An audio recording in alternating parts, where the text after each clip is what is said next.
I've already washed my chicken, removed all excess fat, and I've already seasoned it. We're going to use some Himalaya salt. Be generous with that.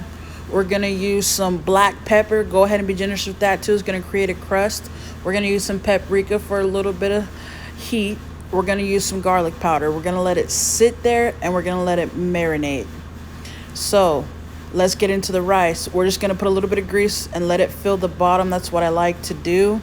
I'm going to add some onions. If you don't like onions, you don't have to add them, but go ahead.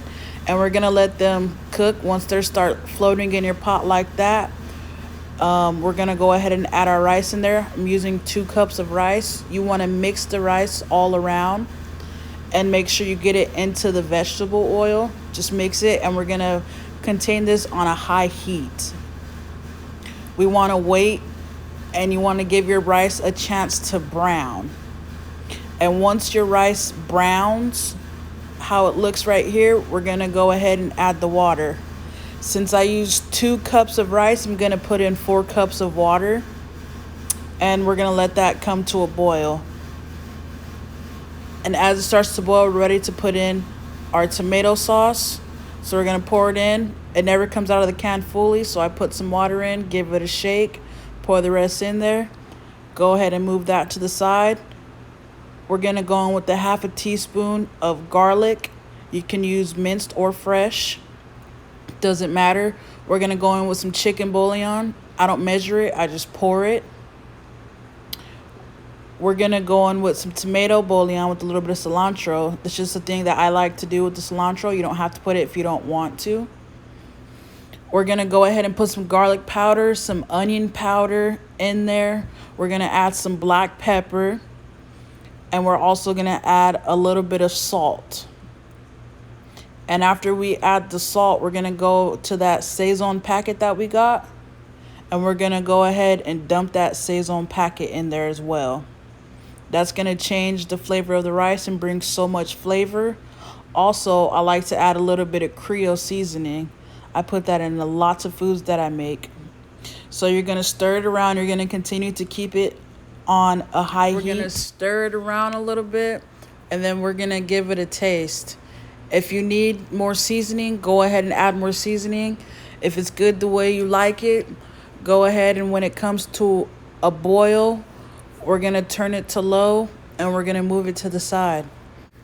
Remember the chicken that we let sit and the seasoning sit and soak in? Now they got a chance to really get into the meat, which is going to bring a really good flavor.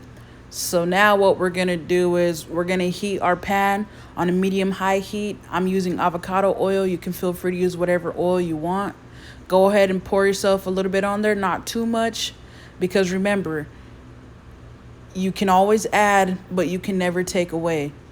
And we're going to let that heat up. Now our pan is ready. We're going to go ahead and put our chicken in there. You guys want to put it in there face down first. Again, face down first. You want to go ahead and put it in there. And you want to just let it sit there. You want to let it do its thing. Don't get in there. Don't mess with it. Don't push it around. Don't do anything. You'll know that the chicken's starting to cook because you'll see white along that line right there where I just pointed at. So just let your chicken sit there and do its thing. Look at that. Starting to cook. You can tell. It smells so good, by the way. I can't wait to eat it. Can't wait to eat it. You see how it's starting to turn a little white on the edges? That means it's starting to cook on that side. As soon as it turns white on that side, you're going to want to flip it because you don't want to overdo your chicken. That piece is smaller than this piece right here, so this piece is going to take a little longer. It's getting there. You see it's white, but it's still a little pink. So what we can do is, to be sure that it is cooking and looking good, we can go ahead and lift it, give it a little check. It's looking really good. You see that? But it could be done. You're looking for a caramel glaze, so we're going to flip that over and move on to our veggies. In this bowl, I got some avocado and sour cream. Now, I already chopped up my cilantro, my green onion. I've squirted the lemon on it. And I've seasoned that with salt, pepper, and garlic powder. Also threw some lemon on it. You can make it however you want. You want to keep them fresh, you can do whatever you want to. So now we're going to move over to the corn tortillas. We're going to get a bowl. We're going to wet a napkin at the bottom. We're going to throw some tortilla shells in there.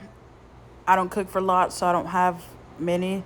Then we're going to throw another wet napkin on top of that, and we're going to take it to the microwave for 45 seconds. While we wait for those, we're going to go ahead and fill our pan with oil and set it to 350.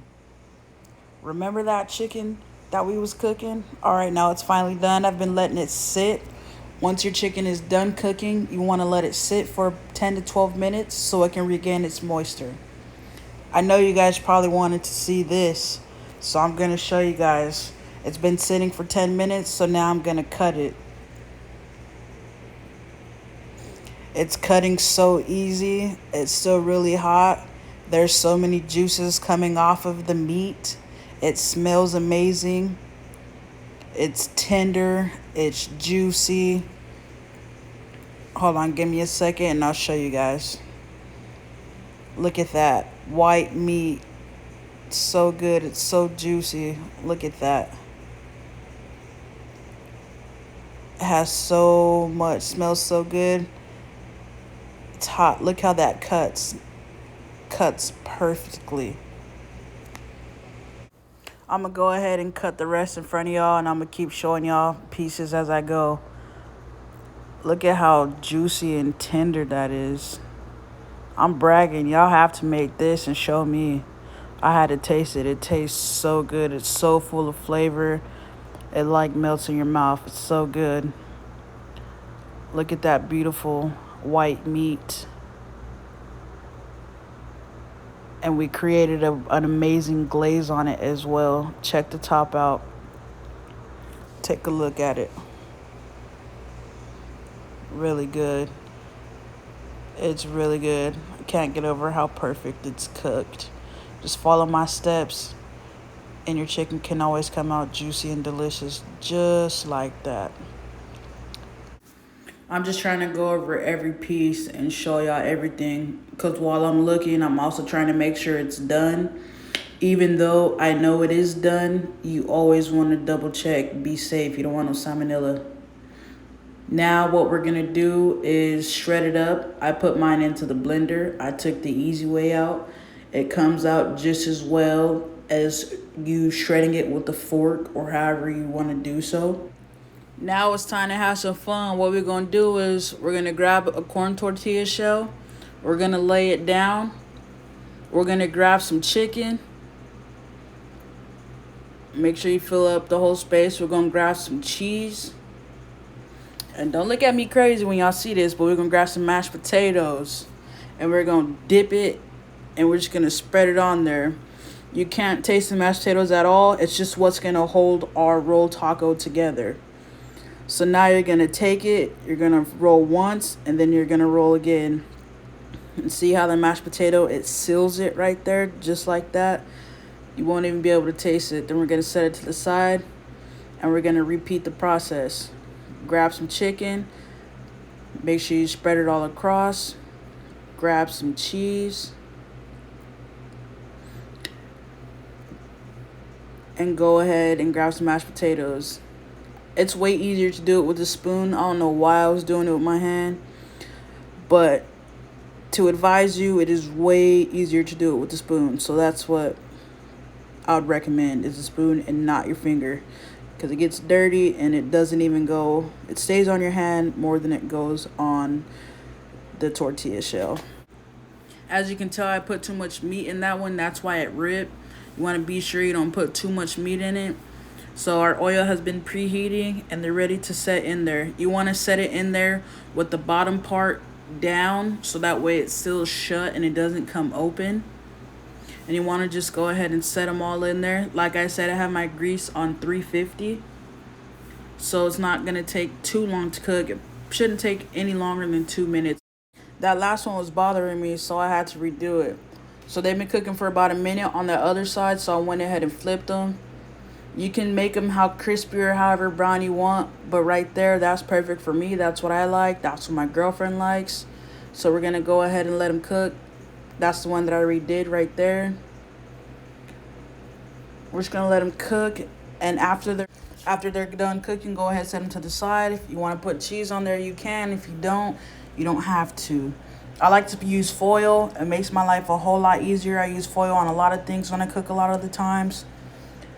But you can see the chicken, you can see the cheese. It's like a little rolled taco right there. I'll give you a better view of a better one. Look at that. Don't that look good? And so there we have it. Chicken roll tacos with a twist on it.